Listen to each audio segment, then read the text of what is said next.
శనగపప్పు, 1 table spoon జీలకర్ర వేసి నేను చూపించిన విధంగా ఫ్రై చేసుకోండి. ఒక 10 ఎండుమిరపకాయలు, 1 టేబుల్ స్పూన్ పచ్చి కొబ్బరి అన్నీ మిక్సీ పట్టేసుకోండి. ధనియాలు కూడా వేసాను, అది స్కిప్ అయిందండి. తర్వాత కడాయిలో ఒక 3 టేబుల్ స్పూన్స్ ఆయిల్ వేసేసుకొని 1 టేబుల్ స్పూన్ జీలకర్ర, 1 టేబుల్ స్పూన్ ఆవాలు, 4 టేబుల్ స్పూన్స్ పల్లీలు వేపేసుకొని ఒక ఆనియన్, కరివేపాకు అన్నీ వేపుకున్న తర్వాత బెండకాయ వేసేసుకొని ఫ్రై చేసుకోండి. 1 టీ స్పూన్ పసుపు, 1 టేబుల్ స్పూన్ ఉప్పు, 1 టేబుల్ స్పూన్ కారం వేసుకొని నేను చూపించిన విధంగా కలుపుకోండి. మానేయద్దండి.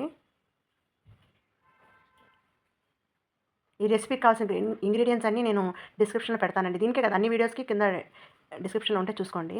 ఇప్పుడు ఫ్రై చేసాం, మనం ఇందాక మిక్సీ చేసాం కదా, అది ఒక 4 టేబుల్ స్పూన్స్ వేసుకున్నాను. బాగా కలిపేసుకోండి. అంతేనండి.